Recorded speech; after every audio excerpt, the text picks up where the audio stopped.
Mi ricorda nome, cognome e qualifica. Massimiliano Schiavon, presidente di Conf Turismo Veneto. Presidente, oggi direi che è una giornata straordinaria che presentiamo un progetto innovativo, no? Tra tecnologia e di supporto, diciamo, al vostro settore.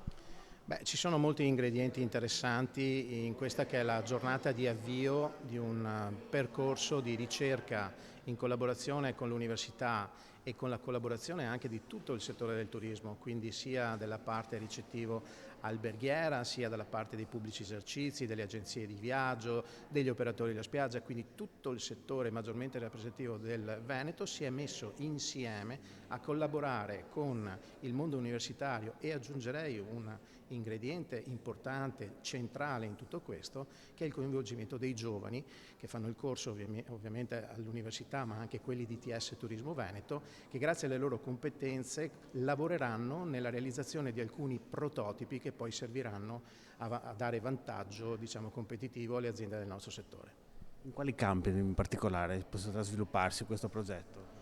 Allora, il campo si muove intorno all'intelligenza artificiale, che costituisce di fatto una rivoluzione per quello che è il nostro settore dell'ospitalità e che dovremmo avere la capacità di gestire e di non subire passivamente, come magari è avvenuto in passato, di fronte a altre grandi rivoluzioni del settore, penso a quello delle OTA, delle agenzie online, dove lì abbiamo forse un po' subito. Memori di quell'esperienza, oggi ci affidiamo a dei partner competenti, dei partner che ci possono aiutare a avviare quel processo di innovazione di cui il turismo ha assolutamente bisogno. È un settore che ha un basso tasso di produttività, ma non per carenza dei suoi operatori, ma semplicemente perché attraiamo grandi masse per erogare i nostri servizi. Quindi abbiamo bisogno in questo caso di fare innovazione. Per fare innovazione dobbiamo avviare un processo di ricerca, una cosa che nel nostro settore del turismo rispetto al manifatturiero fino ad oggi forse è stato ancora avviato poco. Oggi è la data zero di partenza di un progetto di questo tipo.